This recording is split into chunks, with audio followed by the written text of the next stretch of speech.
안녕하세요. 이집사입니다. 이번 내용은 이 전편인 미 국방성에서의 UFO 전도사 스트레인지스 박사와 외계인의 첫 번째 만남 1편과 이어지는 내용으로 이 전편을 시청하셔야 내용이 이해가 될 수 있습니다. 안 보신 분들은 먼저 보고 오시면 이해하시는 데 도움이 될 것 같습니다.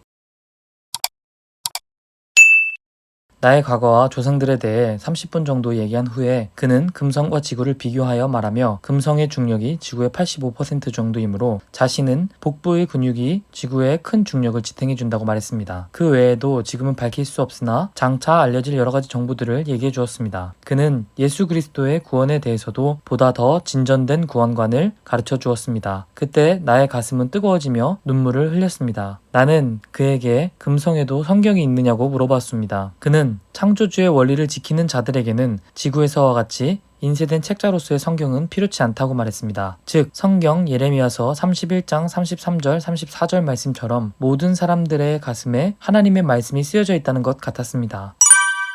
그리고 그는 내가 걸어가야 할 앞길에 대해 많은 고난과 역경과 방해 공작을 선한 싸움을 통해서 이루는 영원한 생명의 길을 향해 나아갈 수 있다고 격려해 주었습니다. 프랭크, 시간이 얼마 남지 않았습니다. 당신의 신념을 지키기 위해 싸우십시오. 당신은 결코 자신의 목표를 포기하지 않을 수 있을 겁니다. 라고 말했습니다.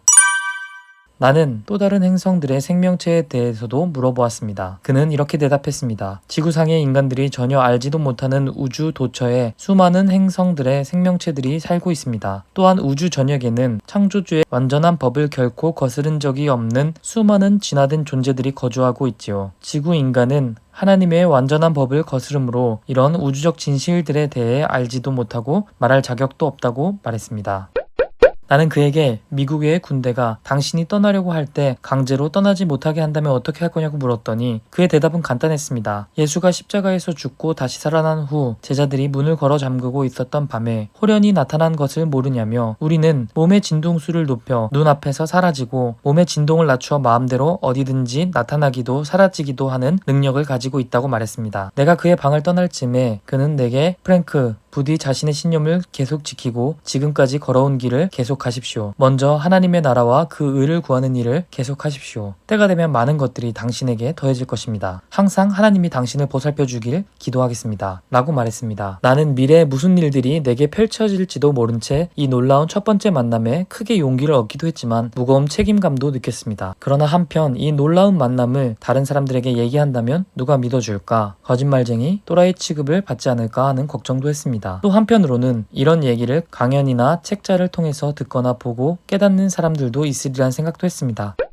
그는 내가 쓴 책 소설아마를 쓰게 된 것도 다 천상의 인도와 영감이 없이는 쓰여질 수 없는 책이라고 말했습니다. 발토우가 금성으로부터 받은 지시는 만 3년이 되는 1960년 3월 16일까지만 미 국방성에 머물고 그날로 지구를 떠나라는 것이었습니다. 이것은 금성인 발토우가 미국의 정치 지도자, 군 관계자들 또는 과학자들과 지구 미래를 위해 협의할 수 있는 날짜가 3개월도 채 남지 않았음을 말해주는 것이었습니다. 그가 만났던 거의 모든 사람들은 다 자기만의 야심에 사로잡혀 인류 전체의 빈곤이나 억압, 지구의 환경 파괴나 재앙들에 대해 관심이 없거나 이기적인 생각, 기득권 권력용, 돈에 대한 욕심으로 가득하여 발토우의 진실한 제안들을 온갖 핑계들로 들으려 하지 않았습니다. 다음 편엔 발토우와 아이젠하워의 마지막 만남에 대해 말씀드리도록 하겠습니다. 감사합니다.